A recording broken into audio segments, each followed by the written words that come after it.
Welcome to Ganesan media. இறைவனுடைய அருளால் நம்ம எல்லோரும் நல்லா இருப்போம். தொடர்ந்து ஆதரவு கொடுத்துட்ருக்கிற எல்லாருக்கும் மனசார நன்றியை தெரிவிச்சுக்கிறப்ப இன்றைக்கி என்ன வீடியோ வாங்க பார்ப்போம். ரொம்ப முக்கியமான வீடியோ, எல்லாருக்கும் தெரியும். இங்கே பாருங்கள், தன் தாய்க்கு அன்னையர் தினத்தன்று அன்பான முத்தத்தை பரிசளித்து கொண்டிருப்பது யார் தெரியுமா? நமது முருகப்பெருமான். அம்மாவுடைய வாக்கியம் பாருங்கள். உனக்காக யாரும் இல்லை என வருந்தாதே, உன் அம்மா நான் இருக்கிறேன். இப்படி அம்மா மட்டும்தான் சொல்லுவாங்க, எந்த எதிர்பார்ப்பும் இல்லாமல். ஆனால் தந்தையும் அதற்கு காரணம். அதனால தான் இந்த பாடல் எனக்கு மனசில் அப்பப்போ வரும். அனைவருக்கும் அன்னையர் தின நல்வாழ்த்துக்கள். இந்த வரிகள் தாப்பா. தாயில் சிறந்த கோயிலும் இல்லை, தந்தை சொல்மிக்க மந்திரம் இல்லை, 1000 உறவில் பெருமைகள் இல்லை, அன்னை தந்தையே அன்பின் எல்லை. இந்த மாதிரி நினைக்கிற பிள்ளைகளுக்கெல்லாம் உண்மையிலேயே அவங்க வாழ்க்கையில் நிம்மதியாக தான் இருக்கிறாங்க. ஆனால் இப்போ சில பிள்ளைகள் பார்த்திங்கன்னா, பெற்றோரை விட மற்றோர்கள்தான் உயர்ந்தவர்கள் அப்படின்னு நினச்சி ரொம்ப கஷ்டத்தில் மாட்டிக்கிறாங்க. அவங்க எல்லாம் பெற்றோர்களை மதித்து நல்லபடியாக வாழணும். முக்கியமாக அம்மாவுக்கு நிகர் அம்மா மட்டும்தான். அது யாராலையும் அந்த இடத்த நிரப்பவே முடியாது.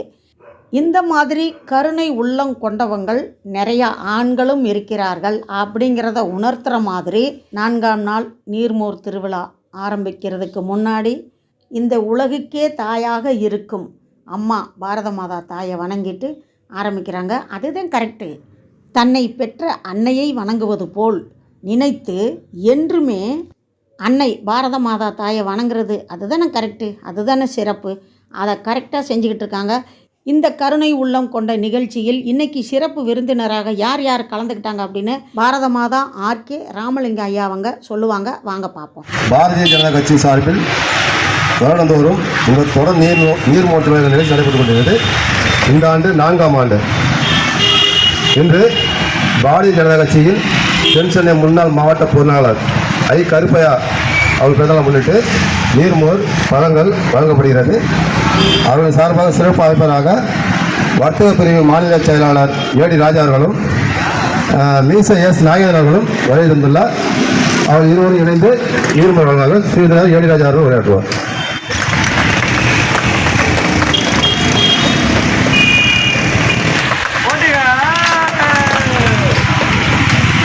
இந்த அருமையான நிகழ்ச்சி கோடைக்கு மிகவும் அதிகமான இந்த வெயில் இதை தணிப்பதற்காக நம்ம ராமலிங்கம் அவர்கள் இதை ஒரு சேவையாக செய்து வருகிறார். அவருக்கு மிகவும் பாராட்டுகளை தெரிவித்துக் கொள்கிறேன்.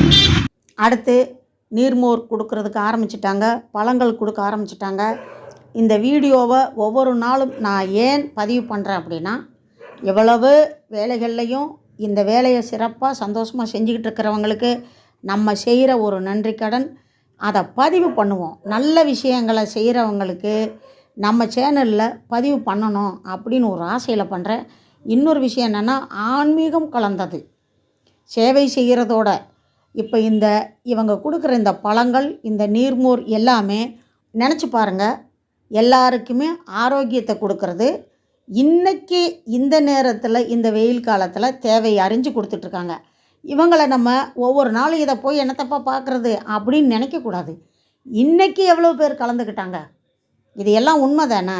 நம்ம சின்னதாக ஒரு வீடியோ அப்படி போட்டு ஈஸியாக முடிக்கலாம். ஆனால் எனக்கு அதில் விருப்பம் இல்லை. ஏன்னா வெயிலில் வெளியே போகாதீங்க அப்படின்னு நிறைய அமைப்புகள்லேருந்து நம்மளுக்கு தகவல் வருது. அதாவது காலையில் 11 மணிக்கு மேலே வெளியில் போகாதீங்க, 4 மணிக்கு மேலே வெளியில் போங்க அப்படின்னு. ஆனால் முக்கியமான வேலைகள் இருக்கிறவங்களாம் போய்த்தான் ஆகணும். ஆனால் அந்த நேரத்தில் தான் இந்த நீர்மோர் கொடுக்குறாங்க. இங்கே பாருங்கள், இந்த பக்கம் அந்த பக்கம் நடு ரோட்டில் வெயிலில் நின்றுக்கிட்டு எந்த நேரத்தில் வெளியே போக வேண்டாம் அப்படின்னு வலியுறுத்தினாங்களோ, அதாவது நல்லதுக்கு தான் அவங்க சொல்லியிருக்காங்க. அந்த நேரத்தில் வெளியே வர்றவங்களுக்கு தவிர்க்க முடியாத சூழ்நிலை இருக்குல்ல, அவங்க கடமைகளை செய்யணும்ல. அவங்க போயிட்டு வந்து தான் ஆகணும். இந்த பஸ்ஸை மறைச்சி பஸ்ஸுக்குள்ளே இருக்கிறவங்களுக்கு கொடுத்து, எவ்வளவு அனலாக இருக்கிறம்போது இந்த மாதிரி கொடுத்து உதவுறவங்கள ஒவ்வொரு நாளும் இல்லை, ஒவ்வொரு நிமிஷமும் நம்ம பாராட்டணும். அப்போ தான் இவங்கள பார்த்துட்டு இன்னமும் நல்ல உள்ளங்கள் இந்த விஷயம் அதாவது நல்ல விஷயங்களை செய்வாங்க. அதனால தான் இந்த பதிவை நான் தொடர்ந்து போடணும் அப்படின்னு ஆசைப்பட்றேன். எதுக்குன்னா, வரலாறு பேசுகிறது நல்ல விஷயமா இருக்கணும். இவங்கனால தாப்பா என் குடும்பம் கெட்டு போச்சு, இவன் தாப்பா கூட கூட்டு போய் குடிச்சு பழக்கி என் குடும்பமே நாசமாக போச்சு அப்படின்னு இருக்கக்கூடாது. அப்பா அன்றைக்கி அப்படியே ஒரு மாதிரி மயக்கம் வந்துச்சுப்பா, அங்கே நின்று அப்படியே ஒரு அமைப்பு அழகாக வந்து அந்த நீர்மோர் கொடுத்தாங்க பாரு. குடித்த பிறகு அப்படியே மனசு சந்தோஷமாக இருந்துச்சுப்பா. அதுக்கப்புறம் தான் எனக்கு அப்படியே உயிர் வந்த மாதிரி இருந்துச்சு. ஒரு மாதிரி படபடன்னு வந்துருச்சு. அனல் வேறு, காரில் வேறு ஏசியை போடாமல் போயிட்டோம். இன்னும் ரொம்ப தூரம் போயிட்டு வரணும். பெட்ரோல் தீர்ந்து போகும்ல, என்ன பண்ணுறது? 1000 காரணங்கள் இருக்கும். எவ்வளவு வசதியாக இருந்தாலும் சரி, இந்த ஒரு நீர்மோர், இந்த பழங்கள் உடம்புக்கு ஆரோக்கியம், அந்த நேரத்தில் நம்மளுக்கு தெம்பு கொடுக்கறது, சந்தோஷத்தை கொடுக்கறது, புத்துணர்ச்சியை கொடுக்கறது, இப்படி நல்ல விஷயங்கள். இப்படியே எல்லா விஷயத்துலையும் நல்லதையே நினச்சி செய்கிறவங்களுக்கு நம்ம எப்பையும் அவங்கள பாராட்டி வாழ்த்திக்கிட்டே இருக்கணும். அதுதான் நல்லது. நல்ல விஷயங்களை நம்ம பாராட்டாமல் இருந்தோம்னா அப்போ நல்லது செய்கிறது பிடிக்கலன்னு அர்த்தமா? அதனால தான் நான் சொல்கிறேன், நல்லது செய்கிறவங்கள யாராக இருந்தாலும் சரி, நம்ம எதிரியாக இருந்தாலும் சரி, ஒரு நல்ல விஷயம் செய்கிறாங்கன்னா அவங்கள பாராட்டணும். நம்மளுக்கு எதிரிங்கிறதுனால அதை மறைச்சி வேறு பழியை தூக்கி போட்டு அவங்கள கெட்ட பிள்ளையை ஆக்கக்கூடாது. யாராக இருந்தாலும் சரி, நல்லது செய்கிறாங்களா அவங்கள பாராட்டுவோம். இப்போ இவரை நம்ம ஒவ்வொரு நாளும் பாராட்டிக்கிட்டு தான் இருக்கணும். ஏன்னா அந்த வழியாக போயிட்டு வந்தவங்க என்னையவும் சந்திக்கிறாங்கல்ல, அவங்க சொல்கிற ஒரே வார்த்தை, அப்பா நிம்மதியாக இருக்குமா, அந்த சைடு போகும்போதெல்லாம் இந்த நேரத்தில் எங்களுக்கு கிடைக்கிற ஒரு வரப்பிரசாதமாக இருக்குமா. ஐயா அவங்களுக்கு அங்கேயும் நன்றி சொன்னோம், உங்கள்கிட்டையும் சொல்கிறோம். நீங்கள் உங்கள் சேனலில் பதிவு போடுறீங்க பாருங்கள், அதுவும் எங்களுக்கு ரொம்ப பிடிச்சிருக்கு அப்படின்னு பாராட்டுறாங்கல்ல.